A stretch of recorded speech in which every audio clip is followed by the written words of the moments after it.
Okay, we're going to start off with this Microsoft Word tutorial by learning how to move text around and format it.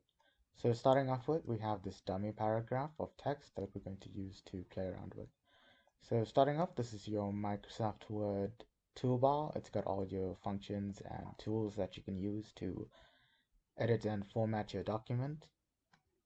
Okay, let's start off by moving the text around a bit. So if you want to copy a part of the text, you can highlight it like this using your cursor, and you press Control C. And then once you press Control C, you can come down here to another place and press Control V. Now when you're pressing Control and any letter, you must press it exactly together, so at the same time. So you go down, press Control V again, you can do that. And if you want to just delete all of this, highlight it and press backspace or delete.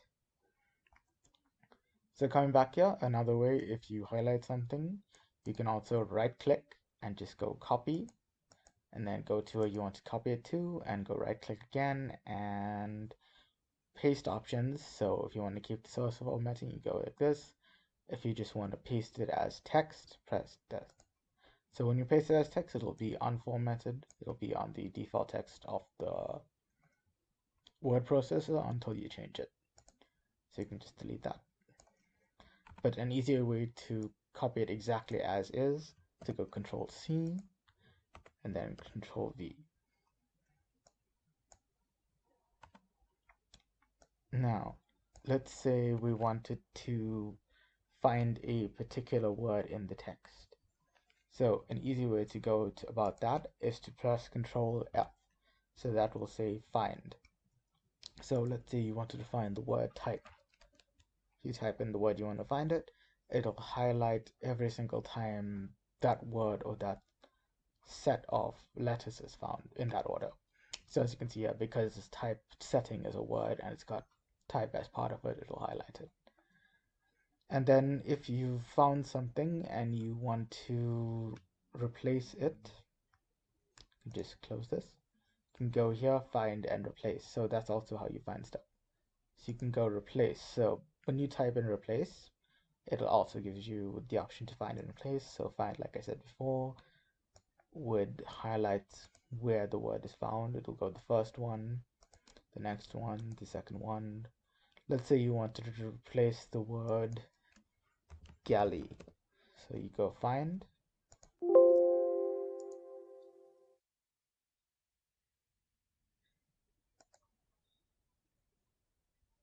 Just remember to always click where you want to go. Look. So let's say we found the word gallery and we want to replace it with the word gallery. It doesn't need to make sense, just to try it out. So we can go replace. Now we can find the word galley and replace it with gallery. So find it, then replace, and as you can see now, as it used to be galley, now it's gallery. So let's close that, and since we're just going back to working with this paragraph, we can do.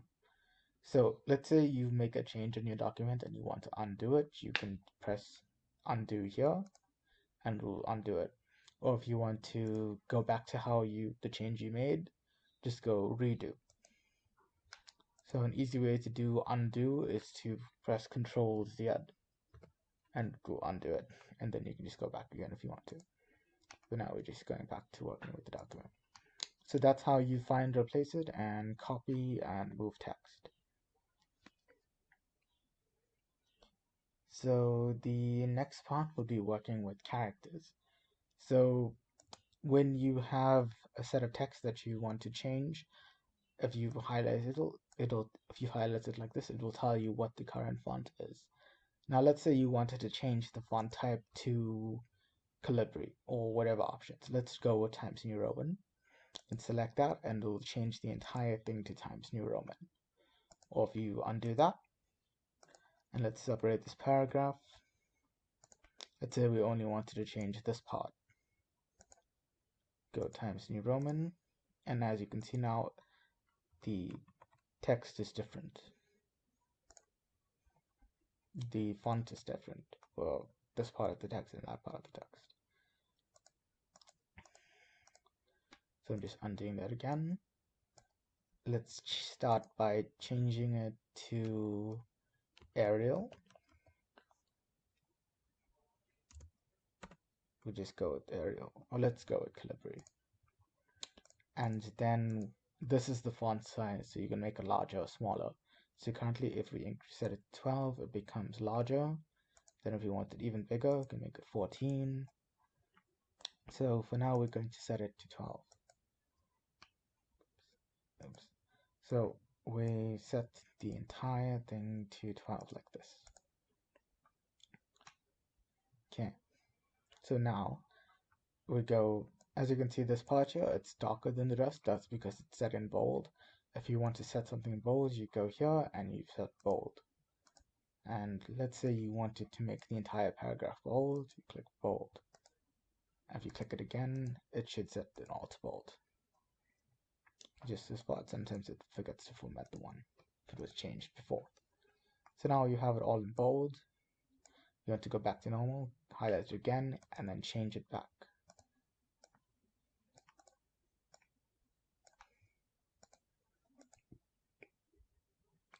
And now, let's say you wanted to underline part of the text. So let's highlight this part here. You go here and you press underline, it'll underline it. And then you want to embolden it, you can press bold like that. Okay, now since we've underlined it all, there's one other style option you can change, which is to change things to italics. So usually you want italics if you want to highlight a specific thing or a specific word, such as the name of an animal or a name for a species of plant. So you can click that and press italic, and you can see here it'll have the text is slanted italics. Okay, so that's how you can format text and paragraphs and characters.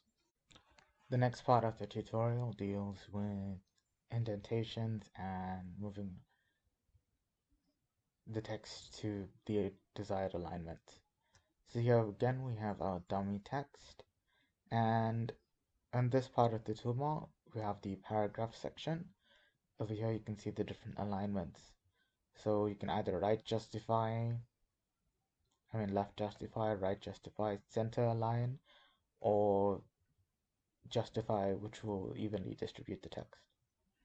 So if you highlight here, as you can see, it's currently aligned left.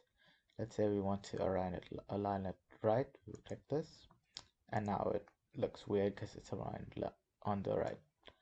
So usually you want to align it to the left, or you could evenly justify it like this, and it gives it a more neater look.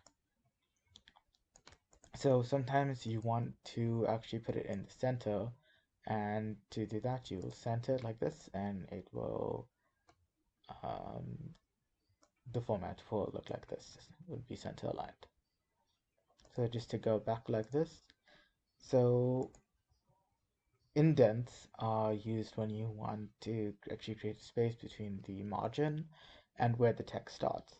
So let's say you are here. If you want to create an indent, a simple way to do this would just to press tab, and it will indent it over here. And you go down whenever you click. So this will indent the first part, but it will leave the rest as it is. And if you wanted to indent the entire thing, you just highlight it and indent like that. As you can see now, this shows where your indent is compared to the left margin of the page. You can indent it again, it will indent it further. So just to go back like that. So usually indents are used when you want to put in notes at the bottom or a list. So let's go putting in some bullet points. So if we press here, you can add bullets, and you can see usually the bullet is indented over here. So you can actually change the indent on a bullet by moving it around. So you can take it and drag it there. As you can see, the indent will go further, or you can put it back closer, or you can remove the indent all by just clicking up here. Just remember to align it with these top arrows here because they show you the indent from the page. Let's just go back to how it was. So this is how you create bullet points. You can type something in here, say number 1, number 2, number 3. So the thing about bullets is as soon as you press enter after the first one, it will create the next one for you to enter your text to. So you can also change the style of the bullet points by highlighting them and coming here. So you press this arrow here and you can change the shape or look at the bullet points. For example, you can change it to squares, or you can change them to arrows, or you can change them to circles. So you can also change them all to a list by clicking over here. So this will create a numbered list. So it will change it to number 1, number 2, number 3. So a good way to start is also if you want to start a new list, you can come down here or to a new line, create new list. So if you want to actually create a new numbers starting without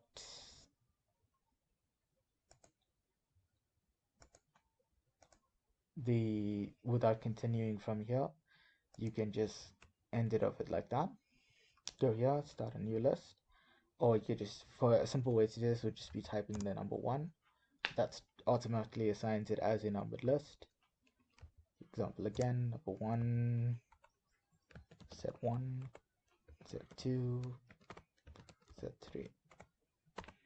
So those are how you do numbered lists and bullet points.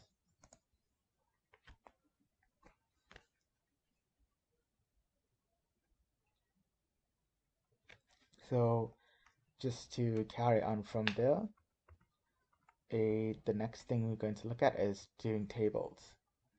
So let's say you wanted to insert a table into your document. You'd come here, press insert, and there will be options for tables. You select a number of rows and columns.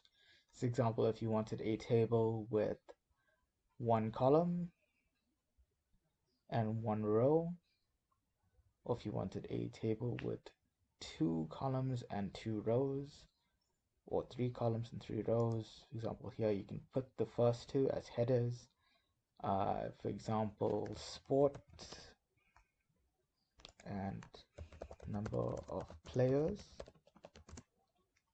Let's go soccer, rugby. Let's just say there's 30 players in the club or the school playing soccer, and there's 20 playing rugby. So if you want to format your header column or header rows, you can go here. And before you could format the text, for example, you could put it in bold, and that will make it stand out compared to the rest of the text. So if you're on the table and you want to add a new row or column, to create a new row, go here, and then you right click, insert, and you can insert rows above, so it'll create a row above it, or you can create a row below it, like that. So if you actually want to create a number of rows, you can highlight the number you want, insert, let's say for example you want 3 rows, and that will insert 3 rows below. So just to go back, and let's say you wanted to insert a column, so just put your cursor on one of the columns, and let's go insert columns to the left, we'll insert it over there. Or if you wanted a column to the right of it, we'll insert columns to the right. So usually it will insert an equal number of columns that it will create a column with an equal number of rows as you had before, so it evens out the table. So that's how you put in tables. And there are many options over here with the layout for the table. So you just highlight here, and it's got table design. You can change the style of the table. For example, if you want one with different colors, you can go with an orange table. You can also go change the layout. You can change the you can distribute the number of rows and columns. So let's say you had a column with a lot of text and you wanted to distribute the color rows. So if you distribute columns, it'll evenly space them out. Or let's say you had a lot of space here and you wanted to make it even to the others, you can go distribute rows and it will actually make them all the same. So what I'm doing to just go backwards is remember to press the undo button like that. So going back to table formatting, if you're here by table design, you can change it. You can change the border style. That means you can increase the borders of the table, or you could undo them. So generally, the simple way to working with the table is choose to use these colors. To use the standard colors, and yeah.